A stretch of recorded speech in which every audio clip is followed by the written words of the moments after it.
बिहार विकास के रास्ते पर आगे बढ़ रहा है और अब ये यात्रा रुकने वाली नहीं है। साथियों,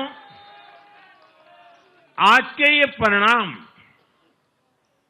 उन विकास विरोधियों को भी बिहार का जवाब है जो कहते थे और बेशर्मी से कहते थे कि बिहार को एक्सप्रेसवे और हाईवे नहीं चाहिए, जो कहते थे बिहार को इंडस्ट्री नहीं चाहिए, जो कहते थे कि बिहार में ट्रेन एयरपोर्ट की क्या जरूरत है।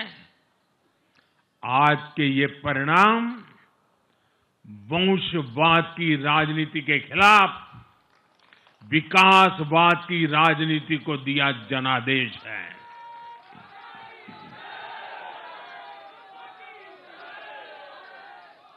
साथियों, भारत के विकास में बिहार के लोगों की बहुत बड़ी भूमिका रही है, लेकिन जिन लोगों ने दशकों तक देश पर शासन किया, उन लोगों ने हमेशा बिहार की एक झूठी छवि बनाई। इन लोगों ने बिहार को बदनाम किया।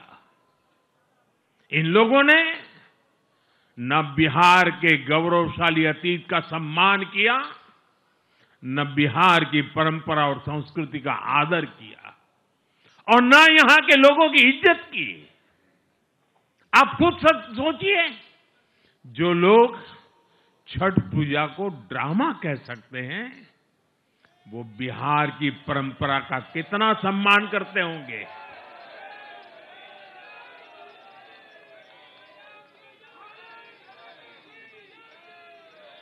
और इनकी हेकड़ी देखिए।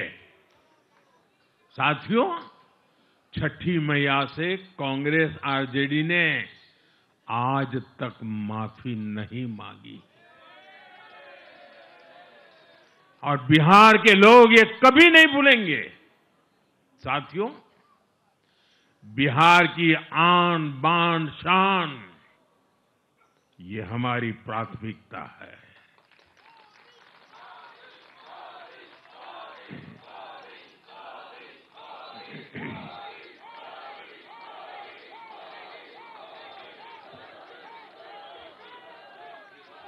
हमारी सरकार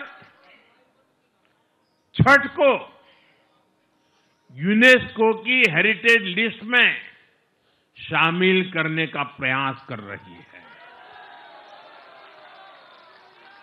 लक्ष्य ये है कि पूरा देश, पूरी दुनिया इसके महत्व से, इस संस्कृति से जुड़ सके। आपने भी इस बार देखा है कि जब इस बार छठ पूजा के दौरान रेलवे स्टेशनों पर छठी मैया के गीत गूंजे, तो हर कोई इस पावन पर्व में सम्मिलित होता दिखा।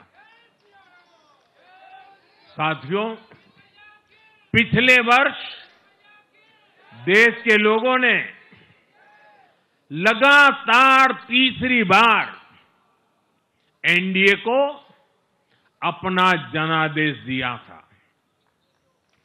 60 वर्षों बाद ऐसा अवसर आया जब किसी को लगातार तीसरी बार सत्ता में आने का अवसर मिला। ये देश के विश्वास का, देशवासियों के आशीर्वाद का परिणाम था। और लोकसभा चुनाव के बाद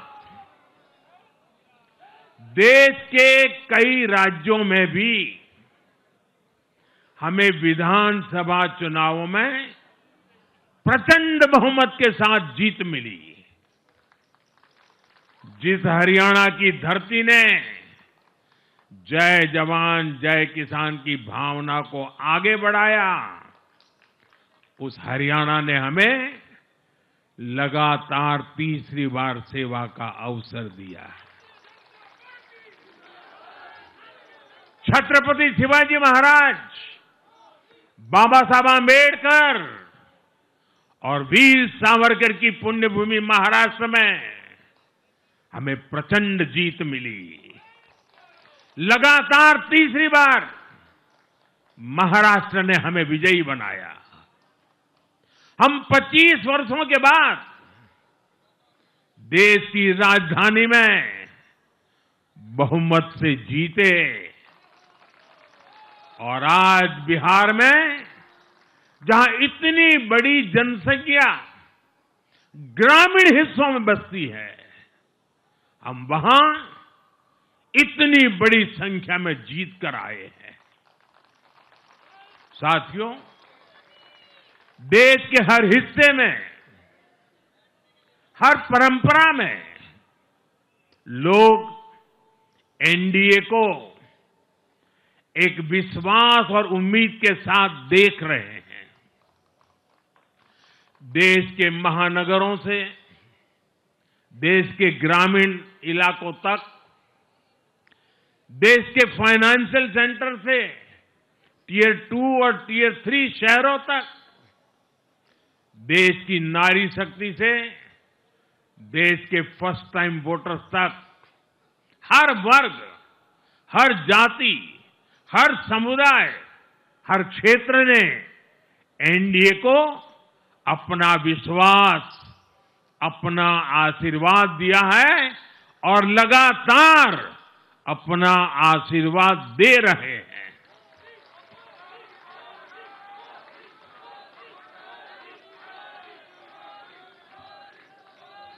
साथियों,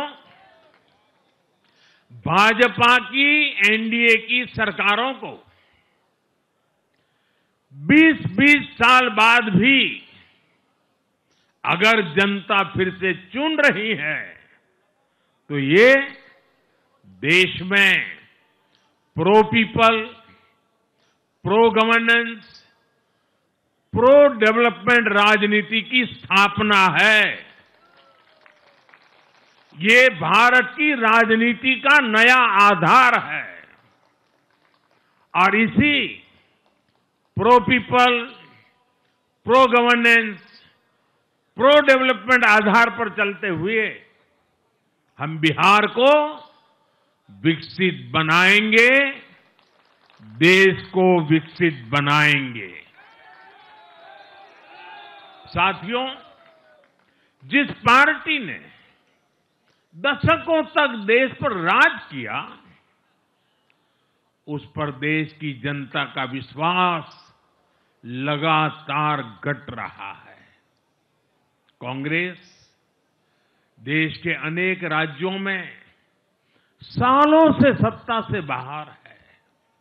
बिहार में 35 साल, गुजरात में 30 साल, यूपी में भी करीब करीब 4 दशक और पश्चिम बंगाल में करीब 5 दशक से कांग्रेस की सरकार लौटी नहीं है।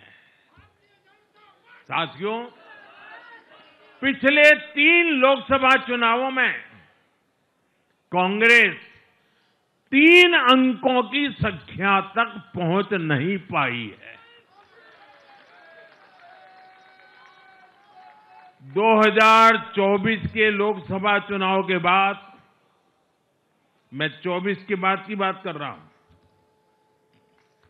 2024 के लोकसभा चुनाव के बाद देश के 6 राज्यों में विधानसभा चुनाव हुए और इनमें भी कांग्रेस 100 सीटों का आंकड़ा पार नहीं कर पाई है। 6 की, मैं 6 विधानसभा की बात कर रहा हूं। और आज ही के दिन सिर्फ एक चुनाव में हमारे जितने विधायक चुने गए हैं, कांग्रेस पिछले 6 चुनावों में 6 चुनाव में उतने विधायक जीत नहीं पाई।